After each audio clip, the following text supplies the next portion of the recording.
Jadi ada Salafi namanya Badrus Salam. Badrus Salam itu ditanya mengenai sanad. Ya, kedudukan sanad itu bagaimana? Dia bilang sanad sudah tidak penting.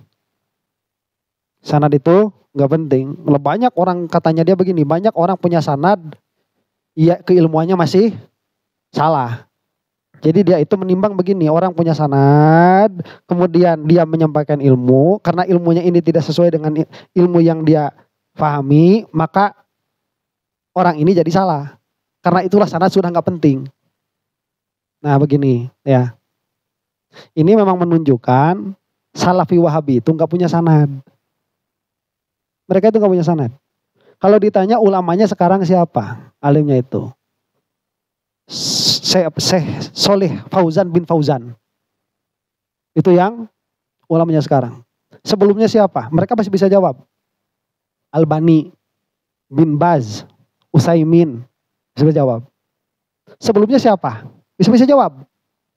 Muhammad bin Abdul Wahab. Sebelum itu siapa? Mulai bingungnya. Nggak ada. Karena itu bid'ah. Nanti muncul lagi di siapa? Di Ibnu Taimiyah. Jadi dari Muhammad bin Abdul Wahab loncat langsung ke Ibnu Taimiyah. Ibnu Taimiyah itu kurun Safaruddin Ar-Razi sekitar 700 Hijriah itu. Muhammad bin Abdul Wahab baru kemarin tahun 1800 Masehi. Jadi gak punya sanad memang mereka itu. Ahlul bid'ah. Kalau kita mah ditanya tiap kurun pasti ada ulamanya. Pasti ada itu. Asy'ariyah Maturidiyah. Nah, yang saya mau sampaikan apa? Yang saya mau sampaikan, ya sanad itu ada dua. Ada sanad guru, ada sanad ilmu. Orang yang punya, memang benar, orang yang gurunya bersanad belum tentu ilmunya bersanad. Nah, jadi ilmu itu kan dia bitalaki. Dia didapatkannya dengan apa? Dengan talaki. Jadi gurunya menjelaskan sehingga gurunya ini bisa cek pemahaman muridnya. Apakah sesuai dengan gurunya atau tidak. Yang gurunya pun pernah dicek sama gurunya. Terus. Nah nanti apakah semua yang berguru kepada suatu orang itu pemahamannya benar semua tentang perkataan gurunya? Enggak, belum tentu. Belum tentu benar semua. Nah makanya yang paling penting sebetulnya di dalam ilmu itu bukan sanad guru. Yang paling penting itu apa? Sanad ilmu. Cuman secara umum sanad ilmu ini kalau tidak ada gurunya tidak akan bisa didapatkan, itu secara umum.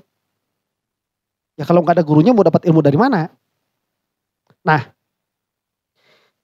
untuk memastikan apakah pemahaman kita itu sama dengan pemahaman guru-guru kita, ya kita itu sudah punya alatnya.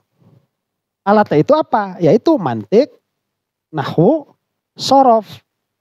Itu secara umum. Karena dari sini nanti kita akan bisa melihat bagaimana istidlalnya guru-guru kita di dalam kitab-kitab mereka. Kita bisa memahami itu. Ya tambah satu lagi, balaghah, ma'ani dan bayan. Jadi kita bisa paham mana majaz, kita bisa paham mana hakiko, kita bisa paham mana tamsil, mana tasbih, ya, dan lain sebagainya. Nah si Wahabi ini nggak punya alat itu.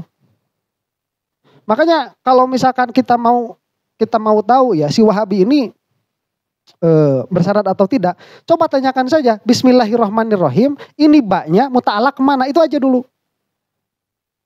Safaruddin Ar-Razi di dalam kitab tafsirnya Mafatihul Ghaib, tatkala mau membahas Al-Fatihah, itu kan yang pertama kali dibahas. Itu membahas dulu a'udzubillahi minasyaitonirrajim. Jadi kata Safaruddin Ar-Razi begini, disunnahkan bagi setiap orang yang akan membaca Al-Quran untuk mengucapkan a'udzubillahi minasyaitonirrajim. Dan di sini ada romzun. Apa romzun itu? Isyarat.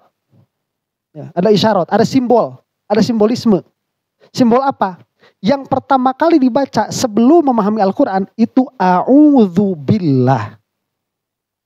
Yang mana di dalam a'udzubillah itu 3 kalimat pertama itu sudah mengisyaratkan kepada seluruh yang harus difaham.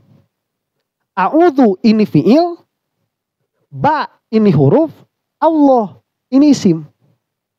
Jadi bagaimana kamu bisa memahami Al-Quran tanpa memahami isim, fi'il, huruf? Karena semua Al-Quran ini berhubungan dengan isim, fi'il, huruf. Makanya tatkala berbicara Bismillahirrahmanirrahim, ini rumzun juga. Langsung ada mahdzuf. Pengertiannya apa? Al-Quran ini penuh dengan yang mahdzuf. Awal sudah dikasih mahdzuf tuh. Udah apa namanya itu? Namanya itu majaz bil hadfi. Itu banyak sekali di dalam Al-Quran itu. Majaz bil hadfi. Coba tanya sama ustadz salafi. Mereka mah jangankan sampai situ. Baca kitabnya aja masih acak-acakan. Udah banyak yang membedah. Keacak-acakannya baca kitab siapa? Salafi Wahabi itu. Ya, makanya perkataannya kayak gini. Allah sanad gak penting. Emang gak punya sanad. Makanya nih si Wahabi begini. Yang pertama kali mereka lakukan itu apa? Mentahdir. Mentahdir siapa? Mentahdir semua yang tidak sependapat dengan mereka. Jangan ngaji ke uwah. Ya. Ustadz Adi Hidayat, jangan. Bisa nyebutin Al-Quran sama nomor halamannya. Buat apa? Gak ada gunanya. Tuh. Ustadz Abdul Somad. Itu ngelawak apa ngaji? Ya. Buya Yahya. Kuburiun. Wah terus semua ditahdir. Setelah selesai semua ditahdir. Mereka mentahdir diri mereka sendiri. Salafi mentahdir salafi. Sekarang itu kejadiannya. Karena salafinya udah agak banyak di kita itu. Si Wahaboynya itu. Jadi ustadz yang ini gak sama sama ustadz yang itu. Ustadz yang itu gak sama sama ustadz yang ini. Ya. Karena memang gak ada sanad. Kemarin yang baru itu siapa? Zulkarnain mengatakan, wah jangan terlalu keras sama orang-orang yang tahlilan. Itu kan khilafiyah. Ya. Abdul Qadir Jawaz. Udah mati tuh. Bilangnya, ini bid'ah. Musyrik. Ini bilang, udah gak jelas. Udah gak jelas. Ya. Nah ini kalau mau ketidakjelasan di dalam beragama, silahkan ikuti Salafi Wahabi. Kamu gak bakalan sampai nemu usulnya Salafi Wahabi. Jadi Salafi ini gimana sih cara mikirnya? Jangan dulu ke produk pikirnya. Coba saya ini mau tahu bagaimana cara kamu memahami Al-Quran. Bagaimana cara kamu memahami hadis. Itu gak bakal ketemu.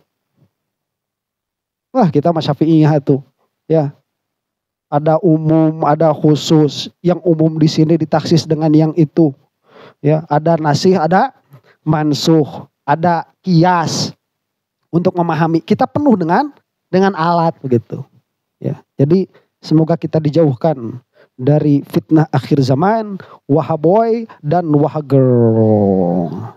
Kalau udah gede jadi wahamen dan woman gitu. Kalau udah lebih lagi waha old man dan waha old woman.